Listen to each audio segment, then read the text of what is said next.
2021학년도 수능 국어 13번 문제 설명드리겠습니다. A는 잘못된 표기를 바르게 고친 것이다. 고치는 과정에서 해당 단어에 적용된 용언 활용의 이유로 적절하지 않은 것은 이런 문제인데요. 우선 동그라미 친 부분은 보다 이제 그것을 고친 단어들, 이 고친 단어들이 각각 어떤 용언 활용의 규칙이 적용돼서 이런 단어로 도출이 됐는가를 파악을 해야 돼요. 어떤 규칙이 적용이 됐는가. 그 다음에 그것들이 각각 1번부터 5번에 제시된 예들과 똑같은 경우인지 그것을 서로 비교를 해보라는 것이죠. 용언 활용 문제를 풀 때는 우선 그 단어의 기본형을 먼저 자동적으로 생각을 해내야 돼요. 기본형을 생각을 해내고 그것이 어미와 결합을 했을 때 어간이 바뀌는지 어미의 형태가 바뀌는지 어간 어미가 다 바뀌는지 그것을 파악을 하는 게 가장 중요하죠. 자, 그러면 우선 A의 담가 먼저 보겠습니다. 담가의 기본형이 뭐죠? 담그다죠. 자, 담그다에 지금 아가 결합을 했더니 담가가 된 거예요. 그러면 무엇이 바뀐 거죠? 용언이 활용을 하면서 모음어미 앞에서 의가 탈락을 했어요. 이것은 국어 단어에서 의를 용언 어간의 끝음으로 가진 단어들은 전부 다 이렇게 바뀌기 때문에 물론 이제 예외가 있죠. 그런 거는 다른 불규칙 활용 용언이고 이 전부 다 예외 없이 탈락을 하기 때문에 이것은 의 탈락 규칙이라고 해요. 이 의 탈락 규칙 용언이라고 합니다. 그러면 1번도 똑같은 것인지 한번 살펴보면 예쁘다에 어도가 붙었더니 예뻐도가 됐어요. 예쁘어도가 아니고 역시 의가 탈락을 했어요. 이것도 의 탈락 규칙의 규칙 용언에 해당을 하죠. 그래서 1번은 맞고요. 그 다음에 두 번째 문장 볼게요. 멸치를 물에 넣고 끓인 다음 체에 걸어서 육수를 준비한다. 걸어서라고 아무도 안 쓰는데 이렇게 써놓은 이유가 있긴 있습니다. 자, 걸러서의 기본형은 뭐예요? 거르다죠. 체에 거르다.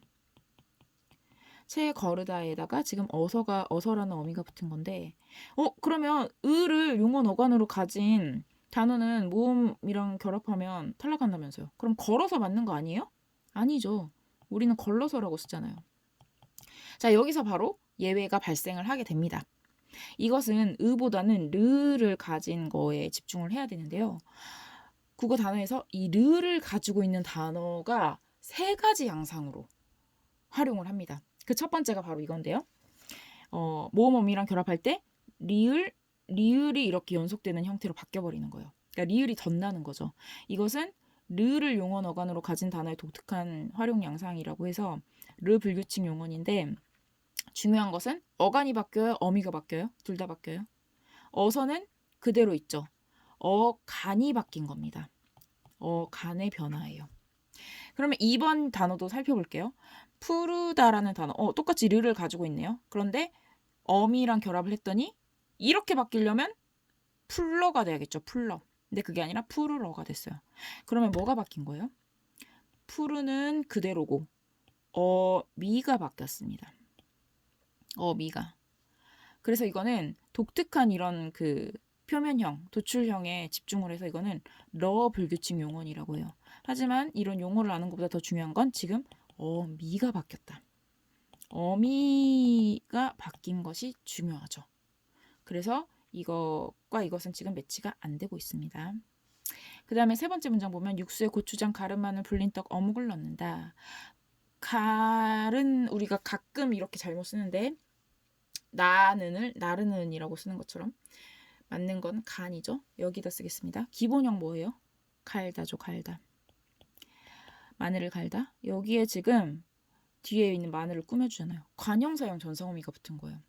관형사형 전성어미가 붙었는데 어떻게 도출이 됐냐? 간이 됐습니다. 뭐가 바뀐 거예요?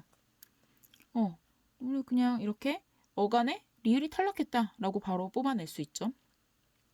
산이도 마찬가지로 살다에 니가 붙었더니 리을이 탈락을 해버렸어요. 그쵸?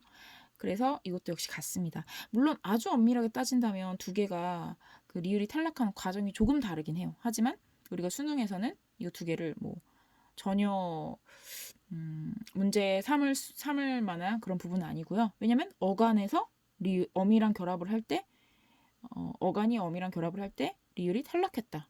똑같은 거잖아요. 그 다음에 네 번째 보면 하였던 떡이 빨갛게 될 때까지. 자, 하였던 기본형 뭘까요? 하얗다죠. 하얗다에 과거 시제 선어말 어미 아시 붙었습니다. 그랬더니 어떤 형태가 됐어요? 굉장히 독특하게 하옅이 돼버립니다. 하옅. 그럼 이건 뭐가 바뀐 거예요? 단어가 활용을 하면서. 우선 어간의 히읗도 탈락했고 앗도 이렇게 바뀌었어요. 물론 야시라는 것과 결합을 해서 이렇게 됐지만 아시라는 거의 형태 찾아볼 수 없잖아요. 아의 형태가. 그쵸? 그래서 어미도 바뀌었다고 봅니다. 어간, 어미 모두 변한 거예요. 그쵸? 이것은 뭐 참고로 히읗 불규칙 용언이라고 하는데 중요한 건 어간, 어미 모두 변화했다는 거. 그러면 4번도 그런지 봅시다. 동그랗다라는 단어에 아가 결합했더니 동그레가 됐어요. 역시 히읗 탈락했고 아도 형태가 변해버렸죠. 4번은 맞게 연결이 됐습니다. 자, 그 다음에 마지막 져서. 자, 졌다. 기본형이 졌다겠죠? 여기에 어가 결합을 했더니 저어가 됐어요. 뭐예요? 시옷이 탈락을 했습니다. 그따도 마찬가지로 그슨이 아니고 그은. 시옷이 탈락을 했어요. 이것은 그러면 만약에 시옷을 용언 받침으로 가진 단어들이 전부 다 그렇게 탈락을 하면 시옷 규칙 용언인데 뭐 웃다 같은 경우 웃어 그대로 살아있죠? 시옷 살아있죠? 그래서 이거는 시옷 불규칙 용언이라고 해요. 자, 그 다음에 이제 마지막으로 하나만 더 말씀드리면 아까 르를 용언 어간으로 가진 단어가 3가지 양상으로 변한다고 했는데 그 첫 번째가 르불 규칙이고요. 여기에 해당하는 다른 예는 흐르다, 흘러, 다르다, 달라 뭐 이런 경우가 있고 그 다음에 러불 규칙이 바로 두 번째 양상입니다. 여기에 해당되는 단어는 어디 어딘가에 도달하다라는 뜻으로 이르다 라는 단어가 있죠. 거기에 어디 어디에 이르러로 활용을 합니다. 그러면 세 번째가 뭘까요? 세 번째는 어디에서 찾아볼 수 있을까요? 바로 여기로 갑니다. 이 르도 결국 기본적으로는 을을 가지고 있잖아요. 그러니까 여기에 해당하는 단어가 있는 거예요. 예를 들면 시험을 치르다 같은 경우 보면 여기에 어서가 붙었다고 봅시다. 그러면 어떻게 활용해요? 치러서가 되죠. 뭐 이것도 우리가 잘못 뭐 치러서로 잘못 쓰긴 하는데 치러서가 돼요. 이거는 의가 그냥 탈락만 한 거예요. 그러니까 우리가 그 르를 용언 어간으로 가진 애가 이렇게 3가지로 활용을 한다. 3가지로 모양을 바꾼다. 그러니까 한 단어가 모양을 바꾸는 게 아니고요. 이런 양상, 3가지 양상이 있다라는 거를 좀 중요하게 정리를 하시면서 이 문제를 마무리하시면 되겠습니다.